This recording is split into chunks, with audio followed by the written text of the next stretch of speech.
ఇంకొక కవిత చల్లాగారి స్ఫూర్తితో నా కవిత వినిపించాలని ఆలోచన. స్వేచ్ఛాలాపన అని రాసిన కవిత ఇది. నేను మీ స్వేచ్ఛను మీ చేతుల్లో నా భవిష్యత్తు ఉంచి మీకు గుర్తుమని బ్రతుకుతున్నా. అందుకే ఇప్పుడు నాకు స్వేచ్ఛ కావాలి. మీ బలాలతో నన్ను దూచుకున్నారు, మీ బలగాలతో నన్ను పంచుకున్నారు.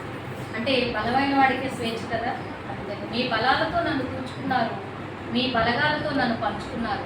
కానీ ఆడైనా మగైనా నా చేయుట ఇద్దరికీ సమానం. నాతో మీ ఒత్తికే బలమైన సమాజం. మన మధ్య బంతాట మనకే ప్రమాదం. గెలిచినా ఓడినా ఇద్దరికీ గాయాలు. పేరుకు శక్తి అంటున్నా అంటే ఆడదాని గురించి మాట్లాడతారు. పేరుకు శక్తి అంటారు కదా, శక్తి రూపం అంటారు. పేరుకు శక్తి అంటున్న అసక్తతకు నిలువెత్తు రూపమై నిలుచున్న నీకు మద్దతుగా నీ వద్దకే వద్దామనుకున్నా. కావలసినట్టల్లా ఆడించే మగాడి చేతిలో నలుగలేక ధైర్యం క్రీడించే నీ చేతుల్లో చేతనవుదామనుకున్నా. నీ పొదిగిట్లో కనులు విప్పే ప్రతి నెత్తుడి చుక్కతో జట్టు కట్టి నవ్య లోకాన్ని సృష్టిద్దామనుకున్నా. అంటే నీ పుట్టే పిల్లలు అని. నీ పొదిగిట్లో కనులు విప్పే ప్రతి నెత్తుడి చుక్కతో జట్టు కట్టి నవ్య లోకాన్ని సృష్టిద్దామనుకున్నా. నువ్వేమో మెత్తని దానివై అప్పుడు కాలే పొయ్యివయ్యావు, ఊరే నుయ్యవయ్యావు. అంట్ల దగ్గర తంట్ల దగ్గర పిల్లలకు పాలగానో వాళ్ళయ్యకు ముడిపాలగానో విరిగి ముక్కలయ్యావే కానీ బొమ్మల్లోనే నిలబడిపోయిన నన్ను ఎప్పుడు లోనికి రానిచ్చాం. అంటే పాతకాల ఎప్పుడు స్వేచ్ఛని కోరుకోలేదు. అందుకని బొమ్మల్లోనే నిలబడిపోయిన నన్ను ఎప్పుడు లోనికి పిలిచాం.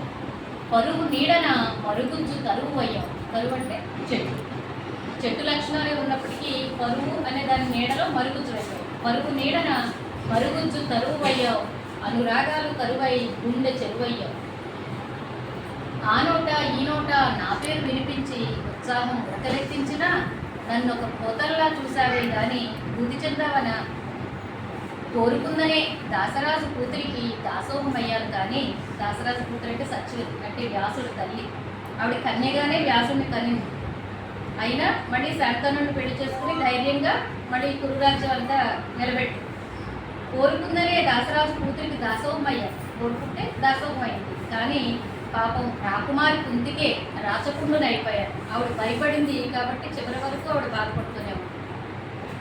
నువ్వు సాధించిందో సమాజం దీవించిందో స్వేచ్ఛగా ఇప్పుడు నీ చేరువయ్యా. నిలదొక్కుకోవడం మాని కలదొక్కుంటున్నావే. అంటే ఆడపిల్లను ఉద్దేశించి మాట్లాడచ్చు. నిలదొక్కుకోవడం మాని కలదొక్కుంటున్నావే. అర్థబలం ఎరేజర్తో నీ అర్థాన్నే చెరిపేసుకుంటున్నావే. వాడిపోతున్న మమతల పొద